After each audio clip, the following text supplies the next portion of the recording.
Outbuddies DX is a game of exploration and Lovecraftian horror rooted firmly in the Metroidvania genre. It was originally released on Steam in October 2019, but now found new life on consoles with improved visuals and new features. You take on the role of Nikolai Bernstein, an archaeologist and adventurer bent on discovering the old gods. And when a freak lightning bolt strikes his airship, he's stranded deep beneath the Atlantic Ocean. Welcome to Balam, the sunken and forgotten fortress of the old gods. From your first steps in the game, you might be tempted to say that it has a classic Metroid look to it, and that's true. Rather, Outbuddies is probably what the original Metroid might have looked like if Nintendo had published it on MS-DOS instead of on the NES. Gameplay follows the Metroidvania recipe to a T. Explore the world, discover equipment to increase your survivability, and to open up new modes of traversal, fight a boss, repeat. And this is a good thing. Outbuddies checks all the boxes, and it's exceptionally well done, especially if you're looking to scratch that classic Metroid itch. Exploration is key in Outbuddies, and thankfully, it's a very enjoyable part of the game.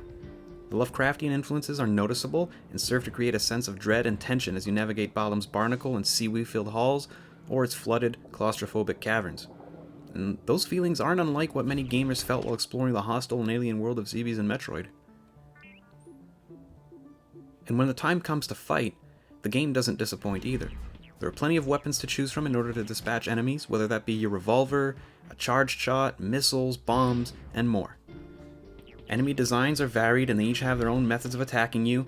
Even underwater combat, which could have been tedious, is made enjoyable with the ability to lock into the position you're facing and strafe up, down, left, or right. In terms of enemies though, it's the bosses that really shine. Often enormous, always sickeningly repulsive, these monstrosities are major challenges that will test your skill and your resolve in frenetic battles that sometimes come to look like a bullet hell game. If everything I've talked about so far was all there was to Outbuddies, well, it would be a good Metroidvania. But developer Julian Laufer throws a curveball in the form of Buddy, Bernstein's life support drone.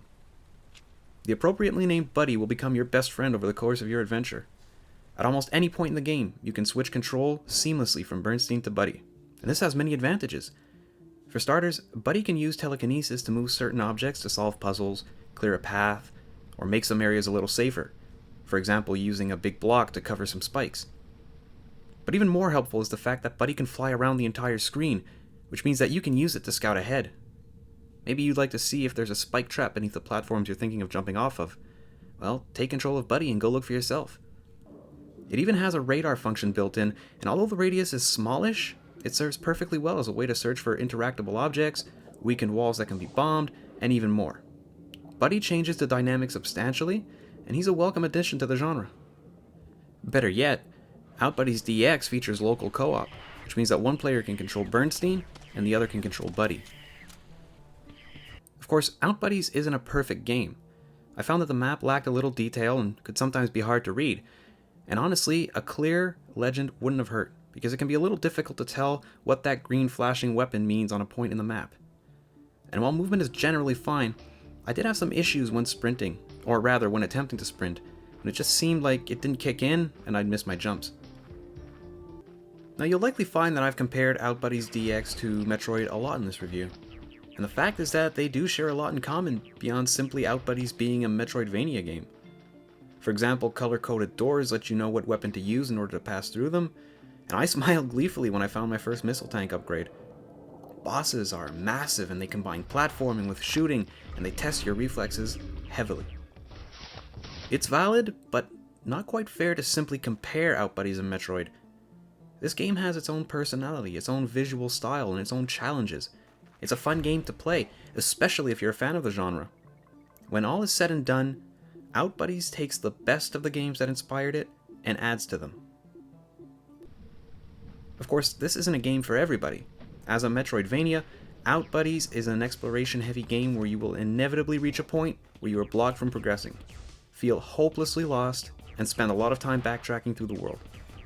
But therein lies the allure of the genre for its fans. Finding that vital upgrade or piece of equipment needed to progress after being stalled for a while is a thrilling experience.